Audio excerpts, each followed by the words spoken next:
Yes, da ist der Dodo und ihr hört Salis trifft mit dem Gianfranco Salis. Sali! Salis trifft, die Podcast-Show mit bekannten Schweizer Persönlichkeiten. Präsentiert von Gianfranco Salis.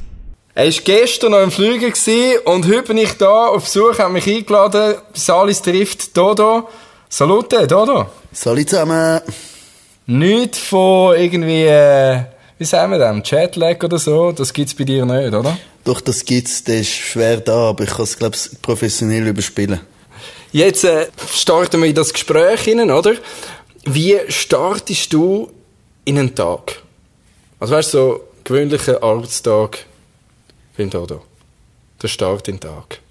Meine Lieblingsvorstellung von einem Tag, wie er starten ist, ich stehe auf, trinke einen Kaffee, mache Yoga und dann gehe ich joggen und dann so um 1 kommen die Leute in mein Studio und dann fange ich an Musik machen, dann arbeite ich etwa 5 Stunden und dann gibt es mal die Mittag, die Nacht und dann würde ich sagen, arbeiten wir wieder bis um 3, 4 Uhr am Morgen.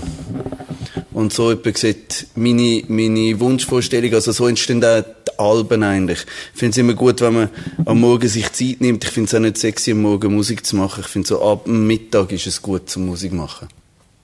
Also dann bist du schon kreativst eigentlich zu diesen Tageszeiten? Also in der Nacht, ja. In der Nacht flutscht es am meisten.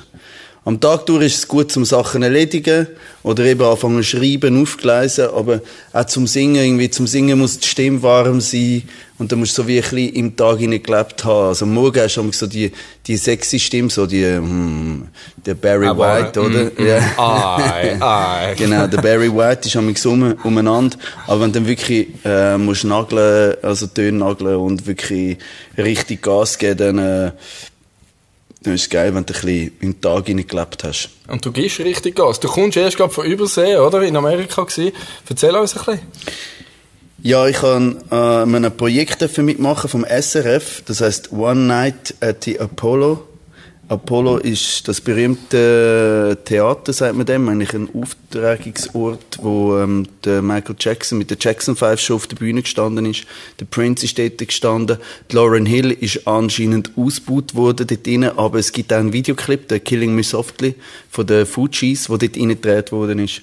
Und auf dieser Bühne haben Seven, Stefanie Heinzmann und Nicole Bernick einen Song vorführen. Und bei mir ist gewünscht worden, dass ich den Hippie-Bus mache. Und den habe ich natürlich gemacht auf Schweizerdeutsch. Habe ich dort vor amerikanischem Publikum in Harlem meinen Hippie-Bus gebracht. Und es ist geil abgegangen. Krass, also Respekt mal. Und das ist sicher ein riesen Thrill, oder? Jetzt, du hast es angesprochen, das sind ganz grosse Nummern von der Weltmusikszene da drauf gewesen. Was geht einem dann durch den Kopf, wenn man auf den gleichen Brettern steht? Ja, man ist dankbar. Es ist auch wie ein Traum, der natürlich sich weitererfüllt. Ich will von der Musik leben. Ich will irgendwie meine Musik raustragen. Ich habe auch immer eigentlich aus Spass gesagt, ja, schau, ich will auf Schweizerdeutsch mal weltweit spielen. Und jetzt habe ich den ersten Step machen. Ich weiß natürlich nicht, wie es weitergeht, aber so vom Gefühl her ist es einfach cool, dass einem das Universum nachher das dort antreibt. Und dann, die Leute haben nichts verstanden. Ich habe es ihnen ein bisschen erklärt, um was das geht. Was wichtig zu erwähnen ist, wir dürfen mit dem Harlem Gospelchor auftreten dort. Das ist eigentlich so wie, der Sinn gewesen, dass sie uns treffen und wir sie treffen und zusammen auf dieser Apollo-Bühne dann auftreten. Und mein Lied oder unsere Lieder mit Gospel zu untersetzen, war schön gewesen. Du sagst, das Universum hat euch dort auch noch getragen. Da ist ein Knurz dahinter, da ist harte Arbeit dahinter, oder? 2 Jahrzehnte bist du schon in diesem Musikbusiness drin, oder? Was hat dich angetrieben, diesen Weg zu gehen? Das ist schon ein grosser Weg.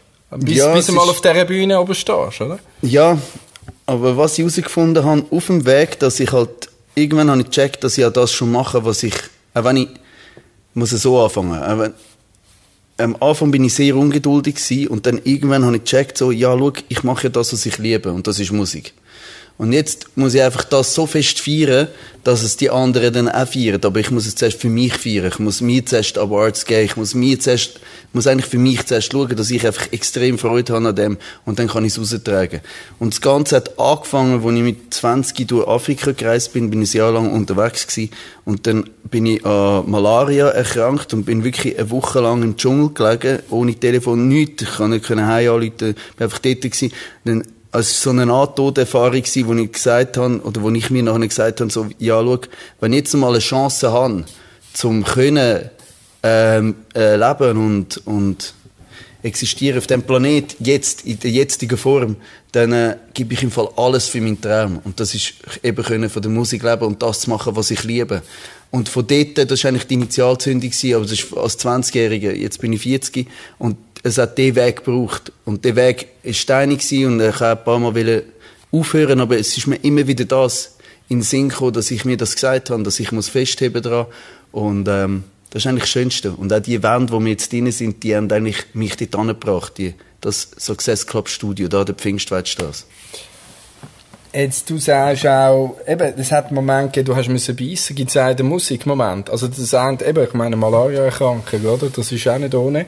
Hat es in diesen 20 Jahren bis zum ersten Award, den du bekommen hast, einen Moment gegeben, wo du hast müssen beißen? Da hast du müssen sagen, hey, Dodo, jetzt konzentrieren, jetzt darf es nicht so weitergehen, sonst tauchen wir noch irgendwo an, oder, also weißt du, wie ich meine? Einfach so, gibt's irgendeinen so einen Moment, wo jetzt da irgendwie kannst führen kürzeln, wo du musst sagen, hey, dort habe ich müssen beißen. Ja, also eigentlich, das ist jetzt mein 5. Album, das rausgekommen ist, Pfingstweid.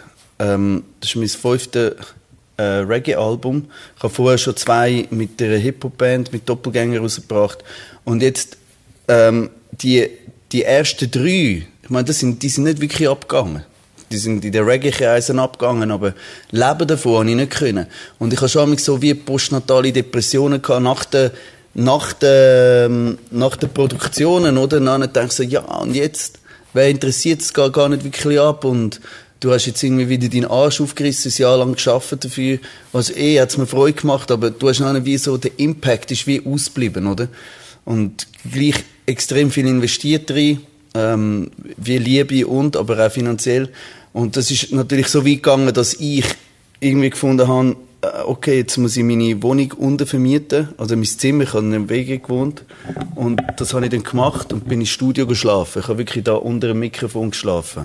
Und das erste Stefla Chef Album ist eigentlich so entstanden, dass wir beide im Studio geschlafen haben, unter dem Mikrofon, also wir haben im gleichen Raum, haben wir einfach Matratzen angelegt und dann haben wir den Tag durch Nacht rein gearbeitet und dann haben wir geschlafen rein. Und dann sind wir irgendwo dann in einer Wohnung bei Kollegen duschen.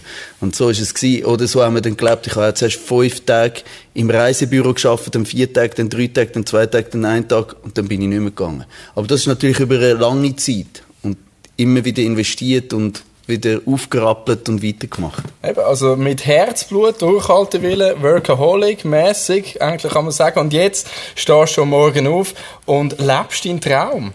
Genau, es hat sich gelohnt für mich, dran zu bleiben und dran zu glauben. Und das ist auch meine Message, die ich raustragen will. Alle, die auch einen Traum haben, glauben an den Traum und arbeiten daran. Also, weißt, von nichts kommt nichts, aber es ist auch die Liebe, man muss den Moment feiern. Ja, und ich glaube, das ist, also, wenn du kannst arbeiten gehen, ohne zu wissen, dass du arbeiten, dann hast du es geschafft. Eigentlich, oder? Das war jetzt ein bisschen viel Arbeiten gewesen, ja. Aber ja. Ja, aber ich meine, nach deinen Ausführungen, das ist ja eben, das ist nicht einfach, das Universum hat dir den Erfolg einfach geschenkt. Sondern es ist. Nein, ich habe etwas dafür gemacht. Und ich glaube wirklich daran, dass, wenn man das macht, was man liebt, dass das irgendwann wird aufgehen. Und es ist eigentlich das einzige Richtige, was man machen kann, weil du dienst nicht nur dir, sondern du dienst auch deinem Umfeld so am besten, weil du selber ja glücklich bist. Und dann gibt's halt den Weg, wo du wie getestet wirst, weil es finanziell oder irgendetwas halt zu kurz kommt, aber das wird alles aufgehen. Und ich habe es mir selber beweisen und sonst würde ich das gar nicht sagen.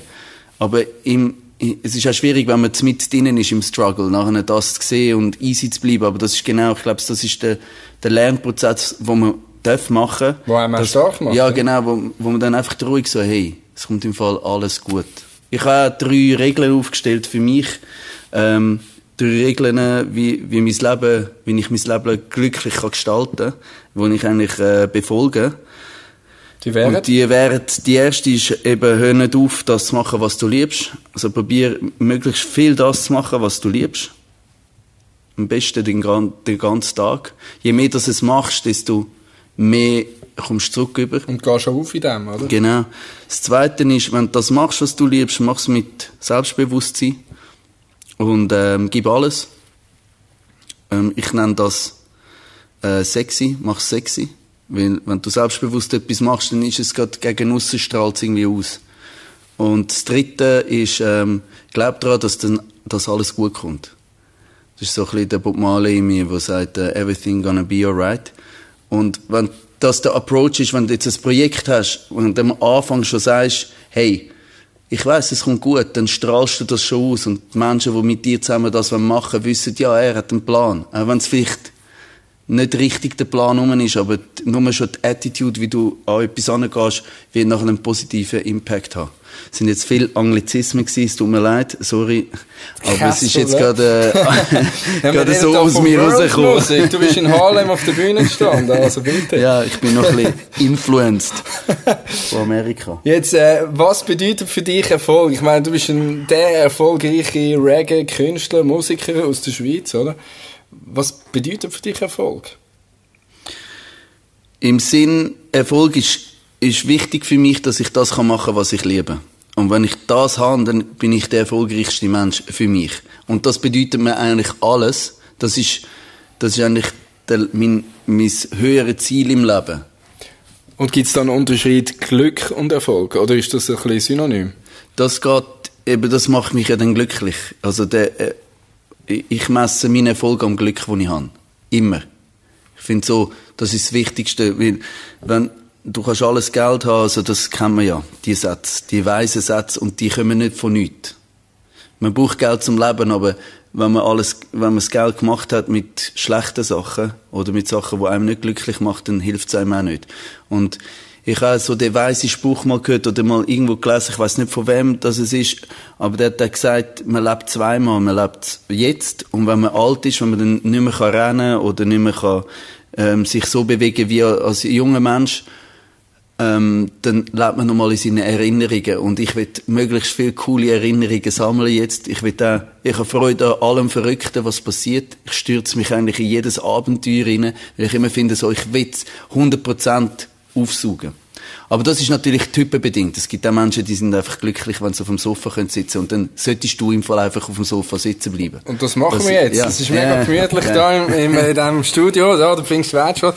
Jetzt, wir haben ein ganz kleines Abenteuerchen, habe ich jetzt da für dich vorbereitet. Du siehst die 5 Kärtchen da auf dem Sofatisch. Nehmen wir mal eins raus. Was steht da drauf? Wenn du einen beliebigen Moment deines Lebens noch einmal durchleben könntest, welche wäre es? Oh mein Gott, da habe ich viele. Pflück einen raus. Einfach einen so einen Moment, wo man sagen, hey, den möchte ich noch mal haben.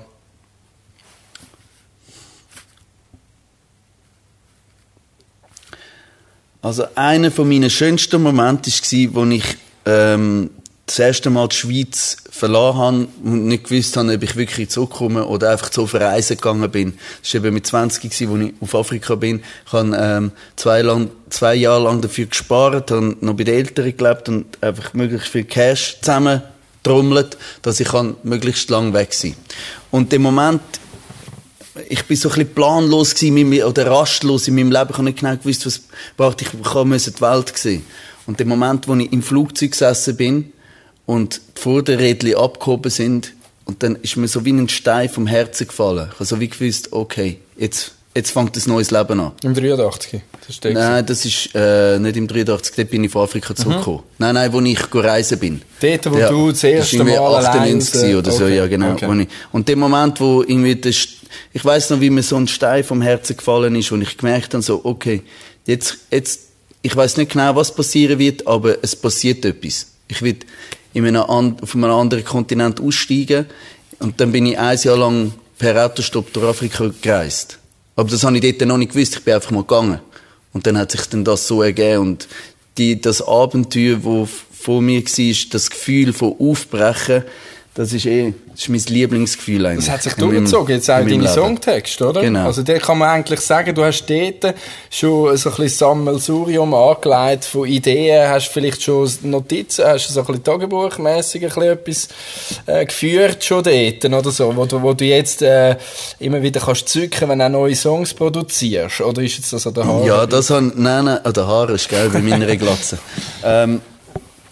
Nein, das ist natürlich, ich bin ein Künstler, der Sachen schreibt, die er erlebt hat. Und die sind irgendwie gespeichert im Herzen, die habe ich nicht aufschreiben. Und ich habe dort natürlich schon Musik gemacht. Es ist einfach noch nicht abgegangen. Ich habe schon, bevor ich abgereist bin, haben wir noch eine Platte aufgenommen mit Heimlich Weiss.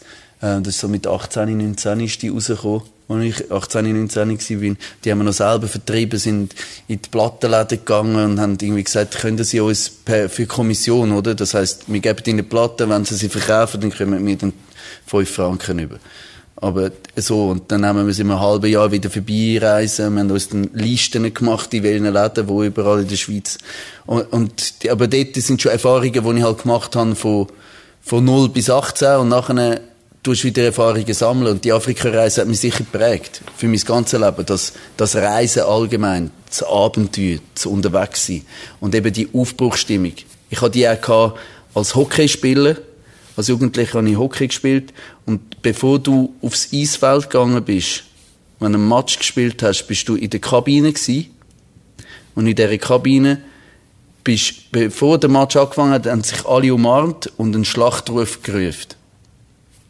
Und der Moment vom Schlachtruf ist eben genau so, jetzt fängt es an, jetzt gehen die Türen auf und dann zählt nur noch der Moment.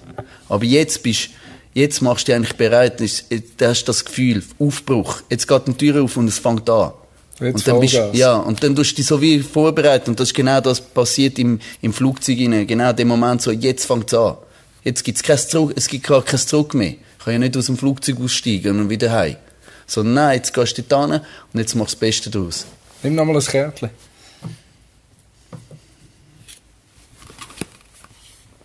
Wenn du dein Alter nach Belieben verändern könntest, wärst du dann älter, jünger oder im jetzigen Alter? Ja, ich finde Alter etwas sehr Abstraktes. Aber ich fühle mich wohl, so wie ich jetzt bin. Und es hat alles eine Berechtigung. Man ist nie der Gleiche. Man verändert sich und ich bin stolz darauf, also dass ich das immer handeln kann. Aber ich finde, Zeit ist ja auch etwas, ist ein Lehrmeister für jeden Menschen. Du bist von Kenia dort geboren, aber in der Schweiz, du singst über die Schweiz, du singst Mundart-Songs und deine Kunden auch, oder? Also dort, wo du kannst produzieren. Was ist für dich Heimat? Beschreib mal. Heimat ist ein Gefühl und kein Ort. Wie findest du deine innere Balance?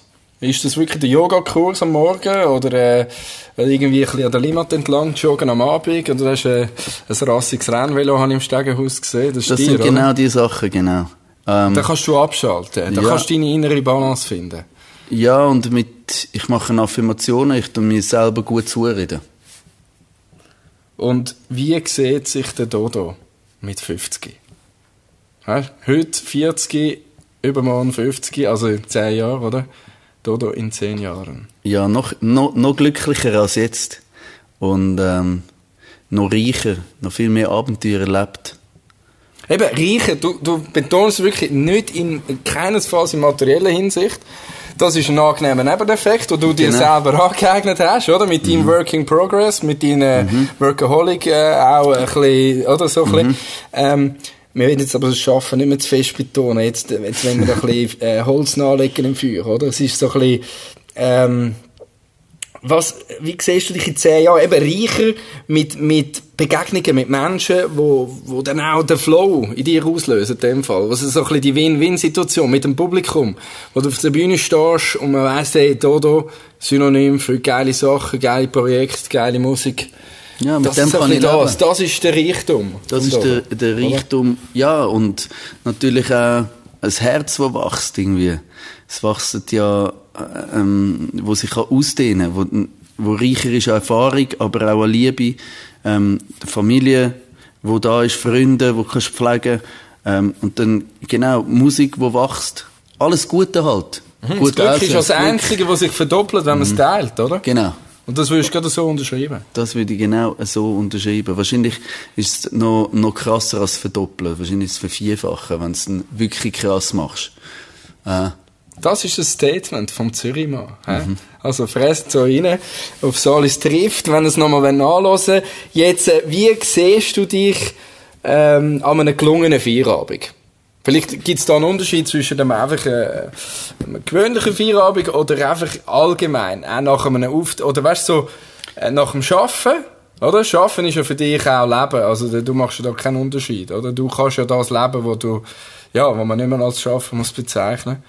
Ja, das ist natürlich jetzt sehr romantisch gesagt. Ich meine, klar hast du Sachen, wenn du gehst etwas promoten, wo du dann, wenn 10 Interviews gemacht hast am Tag, wo du dann heimkommst und du fühlst dich ausgelaugt, oder? Du bist richtig müde. Du bist so, du musst dann schauen, dass du wieder Energie hast, die du kannst geben, weil du hast so viel gegeben, du hast viele Leute getroffen und, meine Kernkompetenz ist Songs schreiben.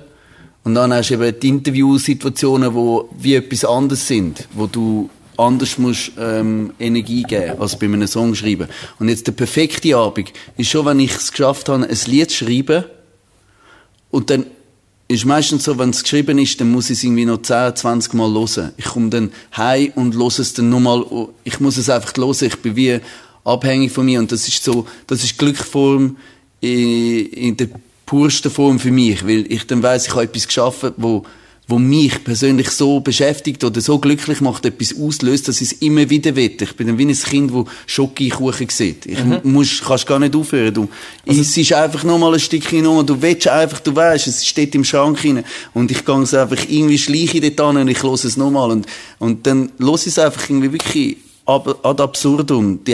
Obwohl ich schon 8 Stunden gehört habe im Studio, bin ich einfach so, wow.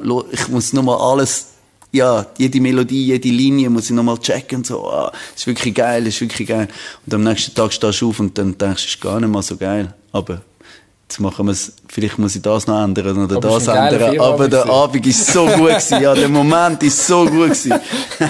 Ich hoffe, es geht dir jetzt auch, also wie geht's dir jetzt, nachdem es alles trifft, so?